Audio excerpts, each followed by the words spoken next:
Hello, I thought I'd come back on and just say thank you so much for your good luck wishes for my first TV job. And I didn't want to leave you all hanging because I wanted to share what happened and my experience. And also I had a lot of lovely comments. Thank you so much. It's inspired me so much to just keep these videos going because I love that it inspires someone, it helps someone, and I love reading your comments and how amazing you all are that you all do Joe's work as well. It feels like a little tribe, a community, and I love that.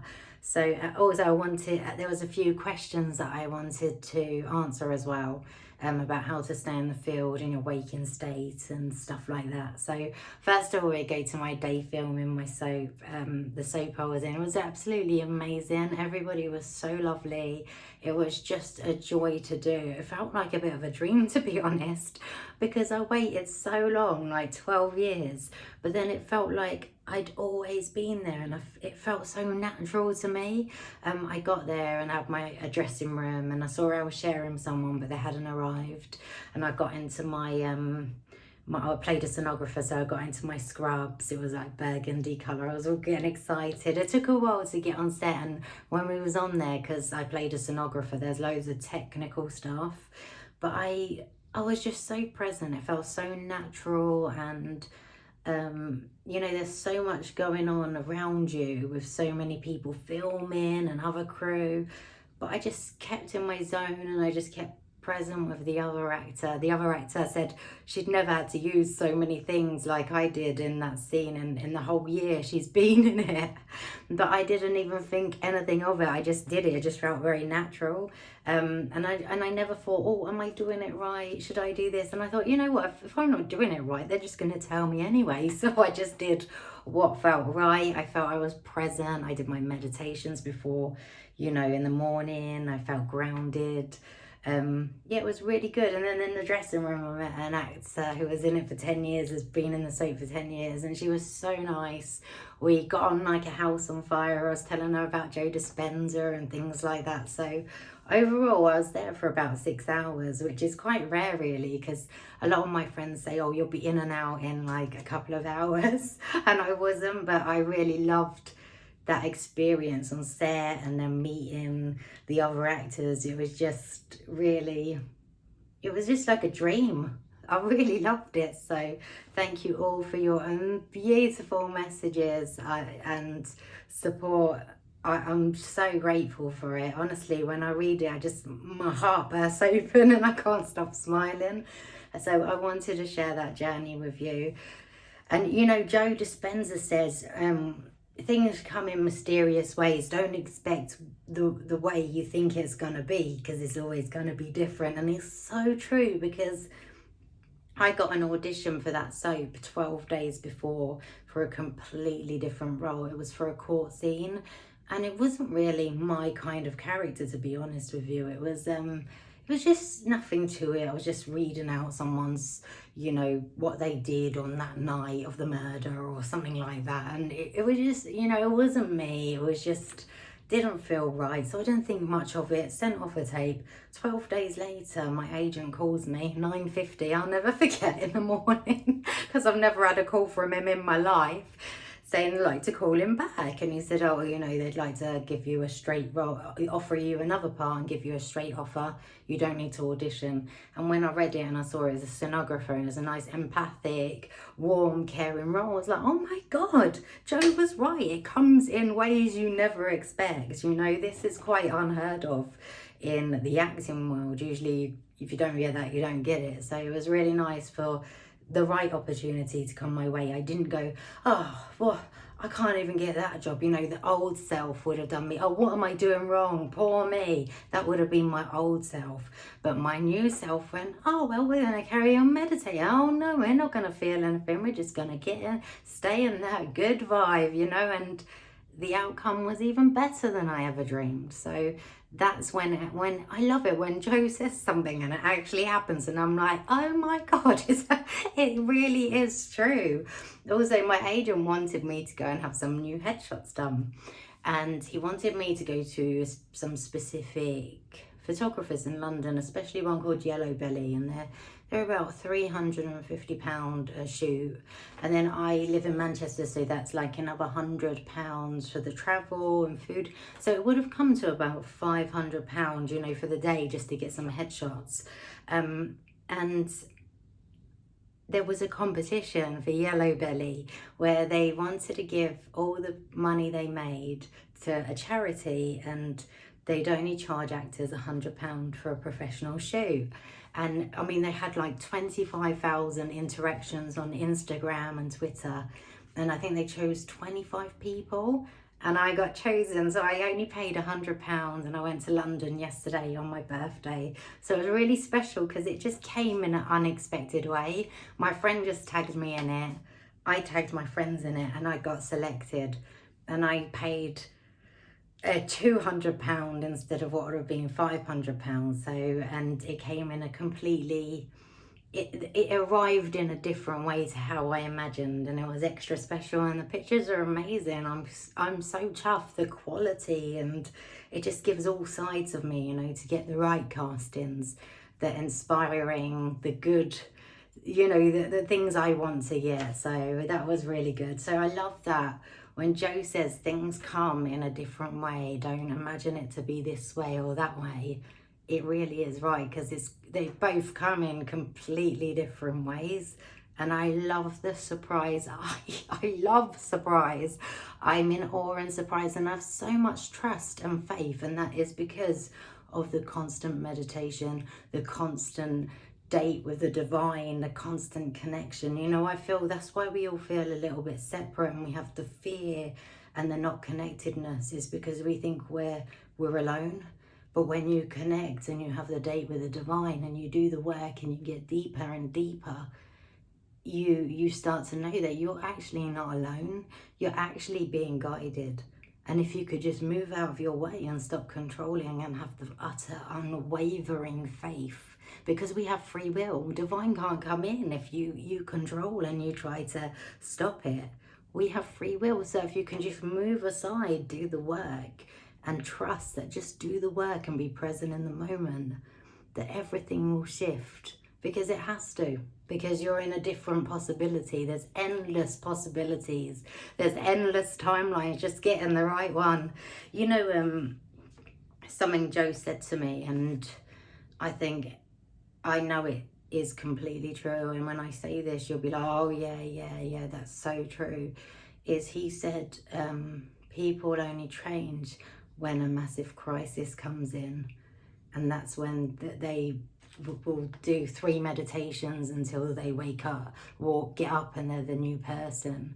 But you know, and if people keep having a crisis, then one day they go, that's enough, and they keep going.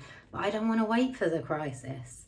I want to do it now. If I have to do 3 hours, I will do 3 hours, because, you know, why wait for a crisis? Why not start living my life now? You know, for me, that terrifies me, to have a massive crisis than to be present in the moment, living my life fully. I've always known there is more to this life than the hustle and grind of the 3D world. I don't want to live in this world. I want to live in surprise, awe, and endless possibilities. And, you know, the more I do this work, the more I'm shown it's absolutely possible. I don't need to push and control and not trust and be fearful. I can connect and have a date with the divine every day, and they are guiding me because I'm moving out of my way. And this is possible for every single person, not just me, everybody. We have so much abundance. We have an abundance of YouTube videos. The thing is, I was very good at listening and learning, but I was not very good at putting the skills to good use and doing it more. And it was only till Joe Dispenza's week retreat that I realized actually how much you actually have to do. Like the half an hour, the hour doesn't cut it. It really does have to be 3 to 4 hours of commitment, and yeah, just commitment to do it. You know, when I used to hear Joe does that, I'll be like, well, that's Joe Dispenza. I can't do that. And you know, when I tell people I do 3 to 4 hours every day, I include my key in that, you know. So if I do key, I do 2 hours, 2.5 hours meditation key, so 3.5 hours or 4 hours or yoga and meditation, you know, that's included. When I tell people I do 3 to 4 hours a day, consistently every single day, they say, I can't do that. When you hear I can't do that, that's you being controlled by a program. Your mind is controlling you. Like when in the morning and I go, sometimes I'm like, oh, I'm so tired, I can't get up at that 4. As soon as I hear that can't, I'm like, you bloody well will. You will get up. And I want to get up. But you know, sometimes if you're extra tired, you got to hear the voice. You got to have the awareness of what your brain's trying to do. You got to say, it's fine. If I hear I can't, I'm going to do, because that means I am conditioned. My mind is controlling me. I'm being conditioned. So the only way I can break the old self is by pushing myself more, getting uncomfortable, having those niggles. You know, the more I go into a deeper meditation, you know, I could have a bit of fear, and I know it's just like peeling off those onions. For me, I get pain, or I could get a bit fearful because it's really going into the unknown, and it's like, way, I've never gone this deep before. But it's just building that courage and willingness, just getting more courage to go deeper and deeper, and it's amazing, really. Some people want to run away, you know, when they feel like an alert and not safeness, and we all have different ways. It's just becoming aware of what you do when, you know, you get in that fight or flight and you want to run away. What do you usually do? For me, I noticed it was pains and stuff like that. So it's just having that awareness and realizing what you do. I've also started doing a gratitude little journaling or affirmations, like I'm so happy and grateful now, you know, just after my meditations, just, you know, 4 or 5 little statements, you know, filling it in before I go to bed or in the morning, whichever works. I kind of like doing that. It's a nice feeling, so I love getting into nice feeling states. I got asked about how to stay in the field in your waking day. So I wanted to go into like the things I do to help me. The number one thing I used to do before Joe's even was listen to music. I love make me a channel of your peace. Walk into work and I listen to like an Italian singer and an English singer. It's just so beautiful. And it, you know, the words for me, the meaning for me is what gets me connected and makes me feel and open my heart. I love Happy by Pharrell. There's so many songs, but as long as you have the emotion and the connectedness, then that's a way to stay in the field.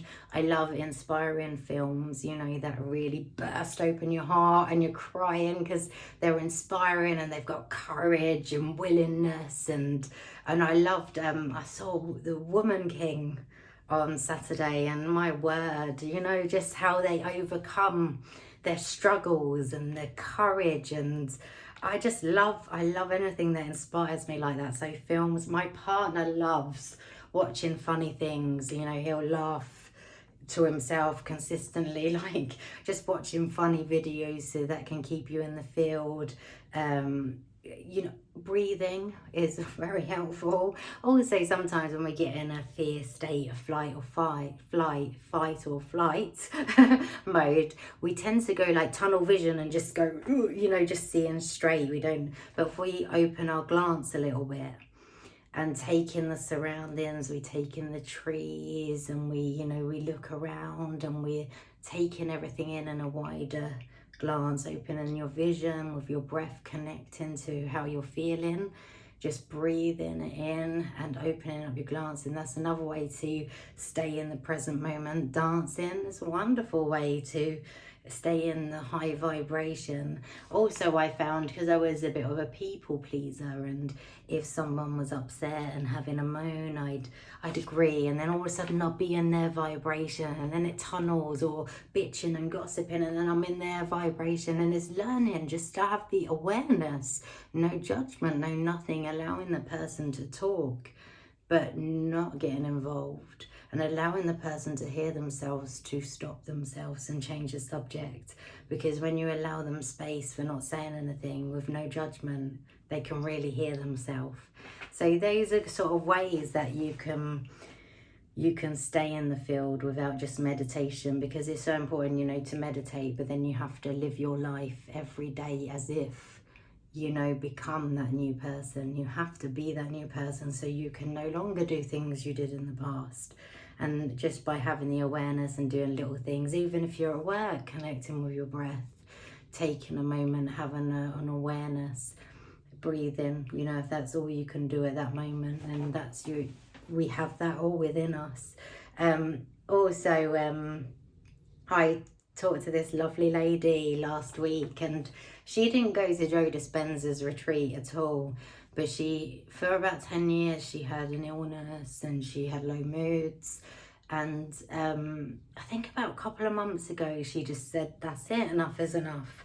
She started meditating for 12 hours a day, 12 hours, learning all about Joe's work, meditating. Really, I mean, she went in big. So when I say going big, that's what I mean. You're going big, because that's the only way you can like shake the nervous system and rattle your cage to become a new person. You need to like shake the boat and go, yeah, this is uncomfortable, but I'm going all in. And you got to go in big and literally bash those doors down. And she literally did that. She went in 12 hours. She's doing 4 hours a day now. She's on cloud 9. She feels like a completely different person. She didn't go to Joe's, but she had the willingness and the fight to just go for it. I mean, it was so inspiring just listening to her. I loved it. I love that. I see so many of your comments and they're so inspiring. I'm like, oh my gosh, you guys are amazing. I talked about being in a healing group, and how it's so beautiful, but you know, you really have to do the work yourself. You can't expect a healing and not do Joe's work. You really have to commit and do the work yourself to create a change. Or the healing is just like a little top up, but it will never solve your problem, because you're not changing as a person. You have to really do the work yourself, and the healing is just a little top up on top, you know. The healing will not change you, or it will not heal you unless you go within and do the work.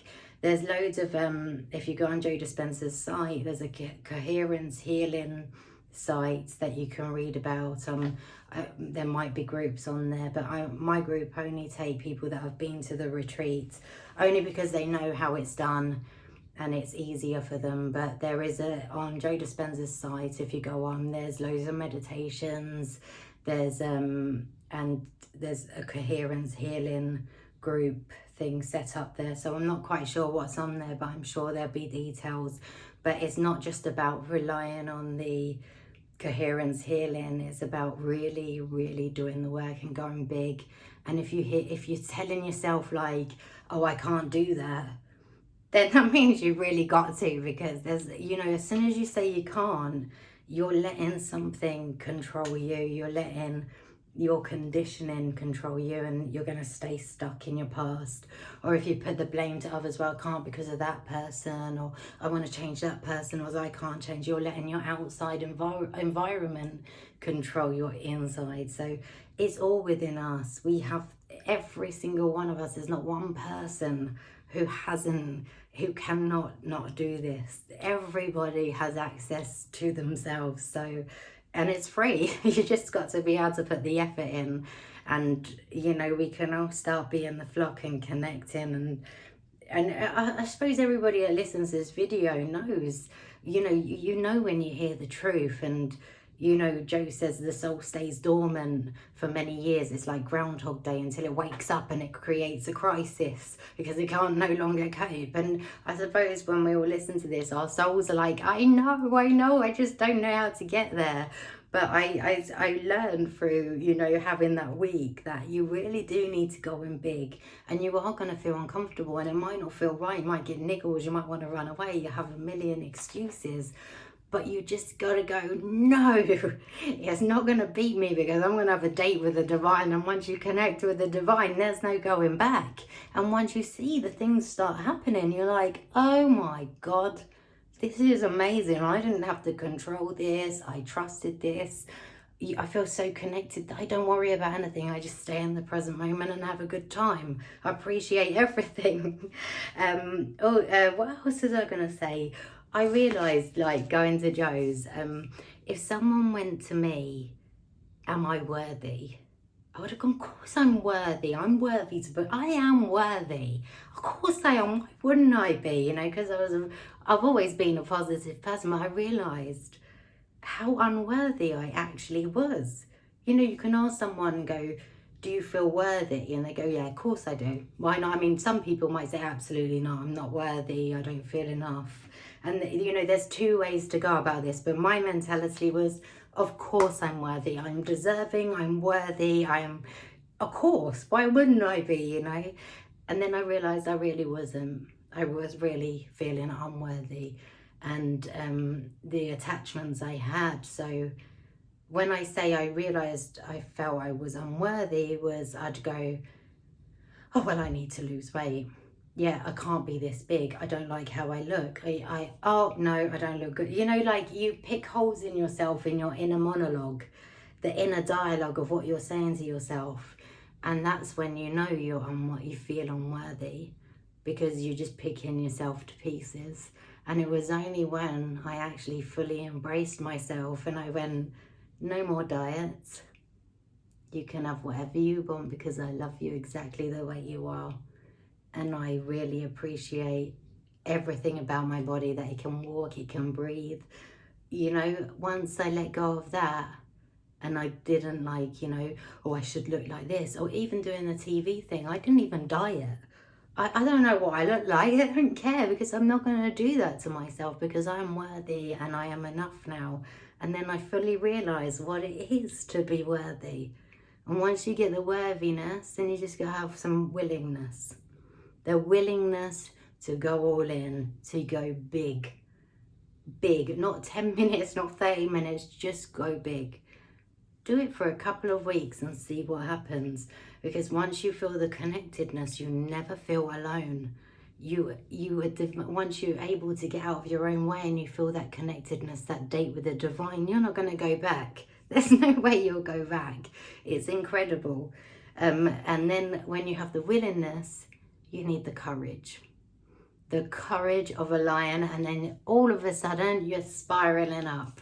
And it's like, you know, David Hawkins' scale of emotions, you know, where we're in apathy, fear, jealousy, unworthiness, and then we have the willingness and the courage, and then it goes up to peace, love, joy, you know, all of those.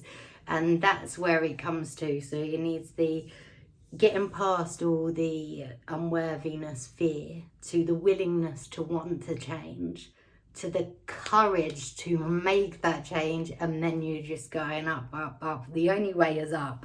So it's just, are you worthy enough to give yourself that? That's what, you know, it dawned on me, I was like, I cannot even, for me, like, if any of my friends said, oh no, you definitely be worthy, I'll be like, no, I wasn't. I was not worthy. I just, you know, there's so much going on in the subconscious, but if you just have a little bit of awareness to be able to hear yourself, then you can get the whole story, the whole picture.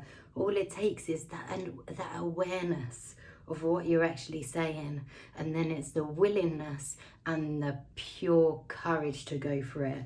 You know, and it's just keep doing the work to live your best life, to see surprises unfold every day, not how you expect it, not how you want to control it, but to have this unwavering faith and trust with the divine, and to know that you just are not alone.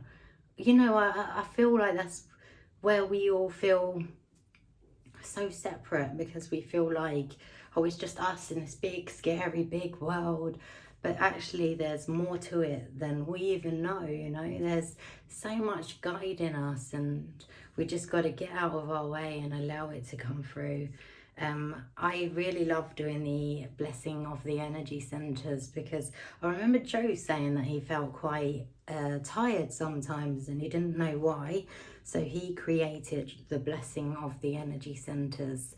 And he said that helped him with his tiredness. So a lot of people said about the burping, and they were like glad that I mentioned it, because they burp too.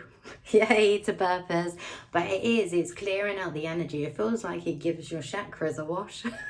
as you go up. I really enjoy doing that, especially at night, because you know when you're going around your day, you go to work, you got your family, you got this, you got so much going on, you know, you pick up energies. It's like never ending, you know. Ho'oponopono says, you know, he's constantly clearing within him, like, I'm sorry, I love you, please forgive me, thank you.